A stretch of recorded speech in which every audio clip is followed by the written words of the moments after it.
11월 25일 월요일 하나님 말씀 요한계시록 3장 14절부터 22절까지입니다. 함께 교독하겠습니다. 라오디게아 교회의 사자들에게 편지하라. 아멘이시오 충성되고 참된 증인이시오 하나님의 창조의 근본이신 이가 이르시되 내가 내 행위를 아노니 내가 차지도 아니하고 뜨겁지도 아니하도다.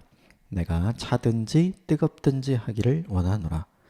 내가 이같이 미지근하여 뜨겁지도 아니하고 차지도 아니하니 내 입에서 너를 토하여 버리리라. 내가 말하기를 나는 부자라 부요하여 부족한 것이 없다 하나 내 곤고한 것과 가련한 것과 가난한 것과 눈먼 것과 벌거벗은 것을 알지 못하는도다. 내가 너를 권하노니 내게서 불로 연단한 금을 사서 부요하게 하고 흰옷을 사서 입어 벌거벗은 수치를 보이지 않게 하고 안약을 사서 눈에 발라보게 하라. 무릇 내가 사랑하는 자를 책망하여 징계하노니 그러므로 내가 열심을 내라 회개하라. 볼지어다 내가 문 밖에 서서 두드리노니 누구든지 내 음성을 듣고 문을 열면 내가 그에게로 들어가 그와 더불어 먹고 그는 나와 더불어 먹으리라. 이기는 그에게는 내가 내 보좌에 함께 앉게 하여 주기를 내가 이기고 아버지 보좌에 함께 앉은 것과 같이 하리라. 귀 있는 자는 성령이 교회들에게 하시는 말씀을 들을지어다. 아멘. 이것은 하나님의 말씀입니다. 오늘 본문의 말씀은 소아시아 지역의 7교회 중에 이제 마지막 교회 14절에 있는 것처럼 라오디게아 교회에 대한 말씀인데요. 먼저 두 가지 특징이 있는데 오늘 본문에는 유일하게 이제 칭찬이 없어요. 그러니까 유일하게 책망만 받고 권면의 말씀만 받은 교회가 이제 라오디게아 교회인 거죠. 칭찬만 받은 교회도 있고 또 칭찬도 받고 책망도 받은 교회도 있지만 유일하게 라오디게아 교회는 칭찬이 없이 하나님께서 책망만 하시고 그리고 이렇게 했으면 좋겠다 권면의 말씀을 주신 교회입니다. 라오디게아 교회는 당시 이제 소아시아 지역 우리가 지금까지 보았던 7개 지역 교회 중에 당시로 보자면 제일 잘 사는 도시였어요. 그러니까 당시 지역 중에 최고의 하이테크가 있는 지역. 이 지역은 이제 무역의 요충지이기도 했지만 이 지역은 직조가 굉장히 유명했던 그래서 이 지역은 은행들이 있었어요. 그러니까 이 당시에 이제 은행이 있었다는 게 웬만한 곳에 있는 게 아니잖아요. 그러니까 정말로 발달되고 정말로 좋은 도시였던 거고 또 역사 기록에 의하면 이 라오디게아 지역에는 의과대학이 있었다는 이야기가 있어요. 그러니까 이 당시 기술로 치자면 의술이 당시 이제 최고의 학문이었잖아요. 하이테크 학문. 그러니까 이 지역은 돈도 많았고 그리고 의학도 발달했던 도시고 그리고 무역도 발달하고 또 상업과 금융업의 중심지였던 도시. 그러니까 오늘날 우리 세계로 치자면 세계에서 가장 큰 메가시티가 갖고 있는 어떤 그런 활동성, 영향력 이런 것들을 갖고 있던 도시가 라오디게아 교회입니다. 라오디게아 교회 성도들에게 하신 몇 가지 말씀을 좀 본문을 보면서 우리에게 좀 적용해 보면 먼저 15절 같이 볼까요? 시작. 내가 내 행위를 아노니 내가 차지도 아니하고 뜨겁지도 아니하도다. 내가 차든지 뜨겁든지 하기를 원하노라. 16절도 읽읍시다. 내가 이같이 미지근하여 뜨겁지도 아니하고 차지도 아니함이 내 입에서 너를 토하여 버리리라. 여기 보면 15절과 16절에 찬물, 뜨거운 물이 나오죠. 이게 그 당시 라오디게아를 이제 관통해서 내려왔던 온천에 대한 이야기입니다. 라오디게아 도시 북쪽에는 뜨거운 온천이 있었고요. 그리고 라오디게아 지역을 통과하면서 남쪽에는 냉천이 있었어요. 그래서 뜨거운 지역에서 온천을 의료용으로 사용했고 또 이것이 식어서 이제 냉천이 되면 여기도 사람들이 휴양하거나 음용하는 것으로 마셨다고 이야기를 해요. 그런데 이제 중요한 건 이렇게 북쪽에서나 남쪽에서나 그러니까 뜨거울 때도 소용이 있고 차가울 때도 소용이 있었잖아요. 근데 중간에 이 라오디게아 지역을 거치면서 문제가 된 건 미지근해진 거죠. 그러니까 온천도 아니고 냉천도 아닌 상태. 그 상태였기 때문에 문제가 된 거죠. 근데 중요한 건 온천도 아니고 냉천도 아닌 거는 뭐냐면 처음엔 뜨거웠던 게 나중에 식은 거니까 시간이 지난 거잖아요. 그러니까 우리 이렇게 생각해야 돼요. 시간이 지나면서 뜨겁지도 차갑지도 않은 신앙의 태도를 가진 사람, 이런 사람들에 대한 경고이고 책망이구나라고 생각을 하면 되겠죠. 뭐냐 하면 걸쳐있는 신앙, 식어가는 신앙이라고 보면 되겠죠. 처음엔 열심을 갖고 있었어요. 근데 이제는 그 열심을 다 잃어버리는 거죠. 그래서 이제는 이도 저도 아닌 것으로 바뀌어진 거예요. 차가워진 게 문제가 아니에요. 차가워지면 차가워진 대로 굉장하게 쓰임을 받게 된 거니까. 이게 단순히 신앙의 온도가 식은 것이 문제가 아니라 이도 저도 아닌 중간적인 태도가 문제인 거죠. 이렇게 걸쳐있는 신앙 그리고 식어가는 신앙을 가진 사람을 16절에서 이렇게 얘기했어요. 내 입에서 너를 토하여 버리리라. 그러니까 뜨거우면 뜨거운 대로 유용하고 차가우면 차가운 대로 유용했는데 이게 중간에 있으니까 이도저도 아니라서 사람들이 버렸던 거죠. 쓰지 않았던 거죠. 이 본문이 우리에게 보여주는 메시지가 있다면 이건 것 같아요. 나의 태도에 따라서 주님의 태도가 달라진다. 그러니까 뜨거운 온천은 뜨거운 온천대로 사용하시고 차가운 냉천은 차가운 냉천대로 사용했잖아요. 사람들이. 그렇죠?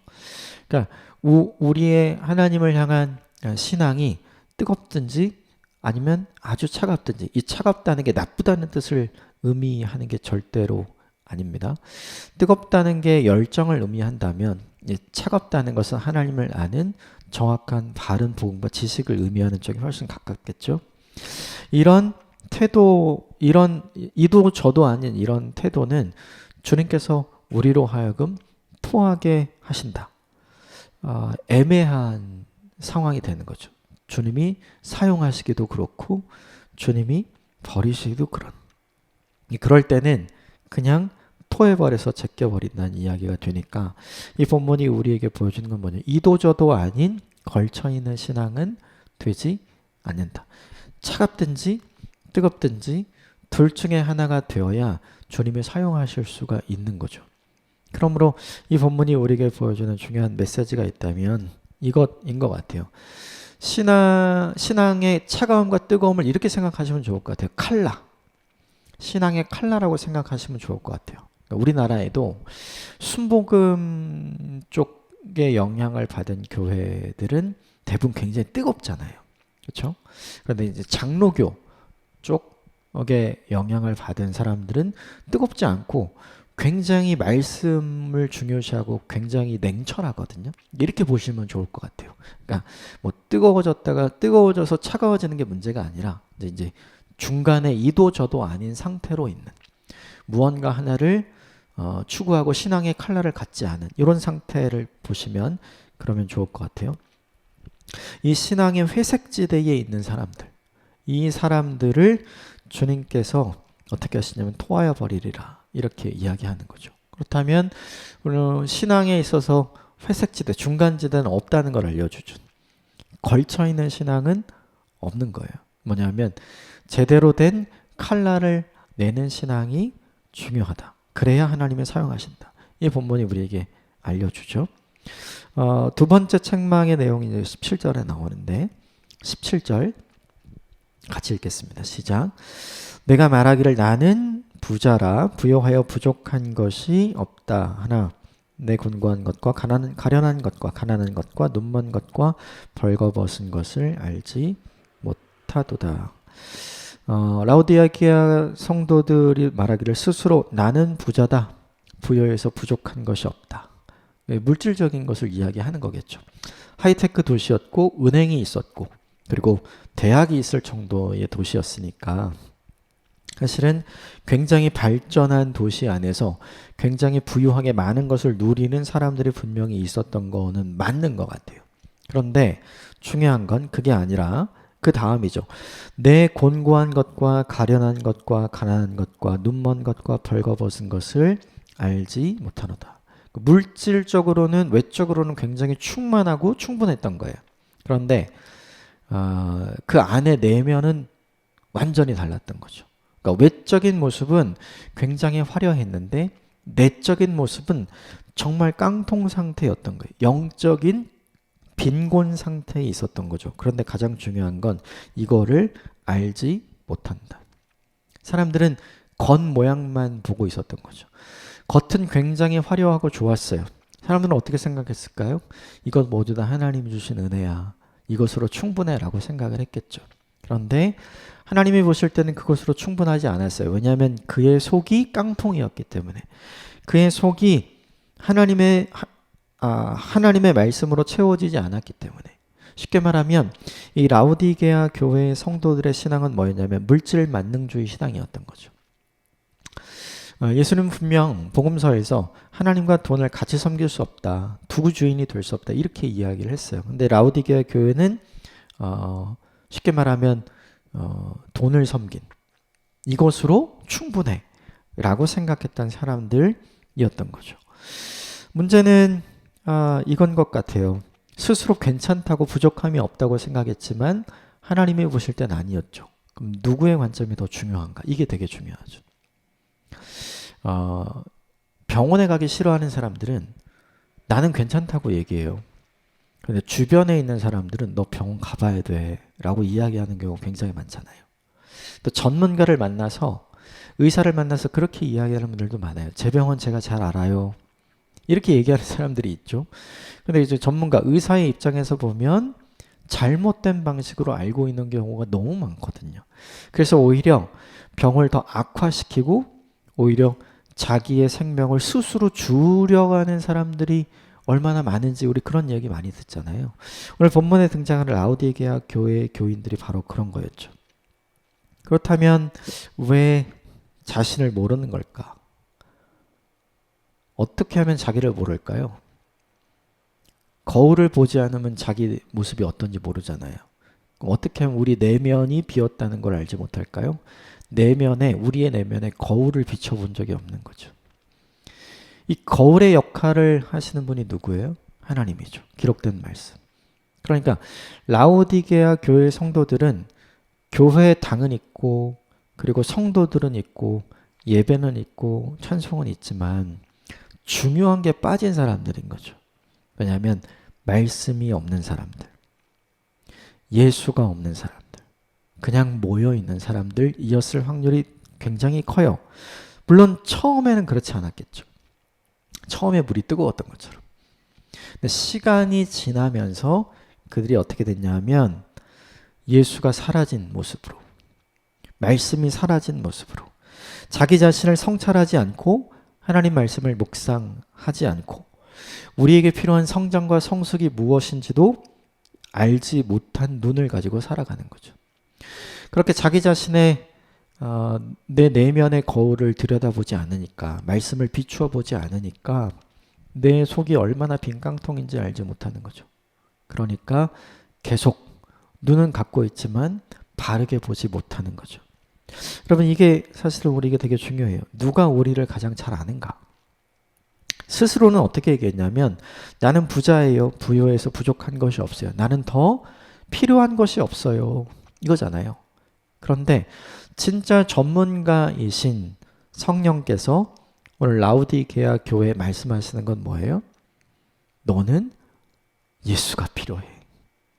너는 말씀이 필요해. 너는 너의 내면이 하나도 차있지 않는 빈 깡통이라는 걸 너 스스로 아는 관점이 필요해. 지식이 필요해. 가장 무서운 죄가 무엇인가 생각을 해보면 착각인 것 같아요. 착각. 착각은 무지 때문에 할 수도 있어요. 그런데 오늘 이 본문을 보면 사람들이 무지해서 이렇게 된 게 아니라 사람들이 내게도 말씀이 필요한 사람이라는 걸 무시한 거예요. 내 안에 예수가 필요하다는 걸 무시한 거예요. 우리 안에 하나님의 은혜가 필요하다는 걸 무시한 거죠. 이 무시 때문에 생기는 게 뭐냐 하면 바로 착각인 거죠. 이 착각은 하나님께서 반드시 고치기를 원하시는 거예요. 그걸 그냥 그대로 두면 어떻게 되는가? 나는 더 필요한 게 없어요. 교만한 사람이 되잖아요. 교만은 패망의 선봉이요 넘어짐의 앞잡이라. 주님께서 분명히 막 약속하셨거든요. 처음엔 그렇지 않았지만 시간이 지나면서 하나님이 더 필요 없는 사람, 예수님이 더 필요 없는 사람, 성령의 은혜가 더 필요 없는 사람, 말씀으로 내 내면을 들여다볼 필요가 없는 사람이라고 스스로 착각하며 사는 게 라오디게아 교회의 교인들이었죠. 이걸 우리에게 적용할 필요가 있는 것 같아요. 우리가 그렇지는 않은가? 하나님이 주신 많은 것 때문에 하나님이 필요 없어진 거예요. 하나님이 허락하신 부요함 때문에 예수님의 말씀이 필요 없어진 거죠. 내 삶에 부족한 것 없는 풍요로움 때문에 성령께서 우리 안에 충만하게 해주셔야 되는 그분의 은혜가 필요 없게 된 거죠. 이건 행복이 아니라 불행이에요. 네, 이건 다행인 게 아니라 이거는 굉장히 크게 잘못돼 가고 있는 거죠. 이걸 알려주죠. 인간이 보는 관점과 시선, 이것과 성령께서 보시는 관점과 시선이 얼마나 다른가를 보여주죠. 우리에게 적용할 게 있어요. 우리는 내 외면을 바라보는 것도 필요하지만 내 내면을 비추어 보는 게 얼마나 중요한지를 이 본문이 우리에게 알려주는 거죠. 하나님이 주신 것 때문에 무언가 더 필요 없는 풍요로움 때문에 내가 언제부턴가 하나님을 놓치고 있지 않았는가, 이걸 잘 생각해 보는 일이 우리에게 필요하죠. 이런 사람들에게 주님께서 권면하신 것이 있어요. 세 가지를 권면했는데 19절, 20절 같이 보겠습니다. 시작. 무릇 내가 사랑하는 자를 책망하여 징계하노니 그러므로 내가 열심을 내라 회개하라. 볼지어다 내가 문 밖에 서서 두드리노니 누구든지 내 음성을 듣고 문을 열면 내가 그에게로 들어가 그로 더불어 먹고 그는 나와 더불어 먹으리라. 첫 번째는 내가 열심을 내라. 신앙의 온도를 올려라. 뜨겁게 하든지 차갑게 하든지, 그렇죠? 하나님이 사용하실 수 있는 상태가 되라. 신앙의 회색지대, 중간지대에 있지 말아라 라는 이야기예요. 두 번째, 회개하라. 뭘 회개하라는 걸까요? 시간이 지나면서 중간지대에 계속 머무르려 했던 나의 나태함, 나의 게으름, 그리고 무엇보다 자기 자신이 어떤 상황인지 어떤 상태인지 알지 못하는 착각하는 그 신앙. 다 괜찮다고 얘기했잖아요. 충분하다고 얘기했잖아요. 근데 가장 큰 문제가 있었잖아요. 그걸 회개하라 라고 얘기한 거고요. 마지막으로 20절에 문을 열라. 그죠? 문을 열면 내가 그에게로 들어가 그와 더불어 먹고 그는 나와 더불어 먹으리라. 즉 라오디게아 교인들은 문을 어떻게 하고 있다는 거예요? 열지 않고 있다는 거죠. 예수님은 문을 두드리고 있는 거예요. 문 열으라고. 그런데 라오디게아 교회의 교인들은 예수님이 들어올 필요를 못 느끼는 거죠. 안 들어와도 괜찮은 거예요. 왜요? 가진 것이 많아서. 하나님이 주신 것이 많아서 풍요로워서 나를 풍요롭게 하신 분, 이 풍요로운 모든 것을 주신 분, 그분을 문 밖에 서두게 하는 게 누구냐 하면 라오디게아 교회의 성도들이었죠. 이 본문 말씀을 이렇게 오해하시거나 아니면 다르게 적용하시지 않았으면 좋겠어요. 이 말씀을 보통 불신자들에게 이야기하거든요. 근데 이 말씀은 불신자에게 이야기한 게 아니라 라오디게아 교회의 성도들에게 얘기한 거예요. 예수가 없는 사람. 예배당 안에는 있지만 예수가 없는 사람. 하나님이 주신 은혜와 복을 받았지만 하나님이 없는 사람. 하나님이 더 필요 없는 사람. 교회에 출석은 하고 있지만 교회가 되지 않은 사람. 이런 사람들에게 지금 이야기를 하신 거죠. 비신자에게 이야기한 게 아니라 기신자에게 이야기한 거예요. 주님이 들어오실 수 있도록 문을 열어야 한다.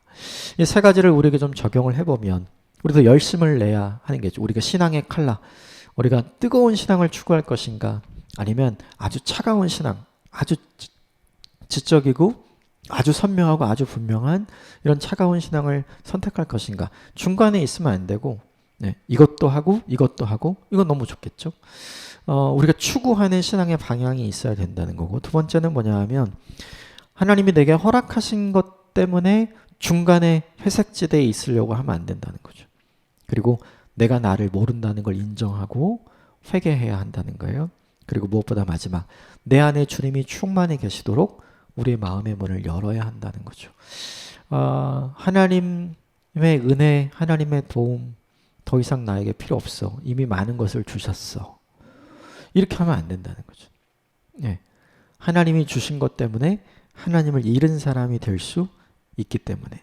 그래서 오늘 본문 제목을 너무 잘 정했어요. 오늘 본문 제목이 이래요. 거룩한 열정으로 주님을 섬기는 교회. 라오디게아 교회가 어떤 교회가 되었으면 좋겠는가? 그렇죠? 다시 올라가서 그죠? 온천과 같은 신앙이 되든가, 아니면 아예 내려가서 냉천과 같은 성도가 되든가. 중간지대에 있으려고 하는 마음이 우리에게 가득한 것 같아요.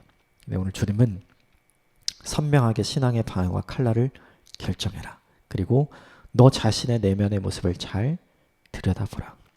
교회는 나가지만, 예배는 드리지만, 찬송은 드리지만, 기도는 하지만, 봉사는 하지만 예수가 없는 사람이 될 수 있다. 그게 어쩌면 우리일 수 있거든요. 우리 자신을 잘 돌아보는 오늘 하루가 되시기를 주님의 이름으로 축복합니다. 함께 기도하겠습니다.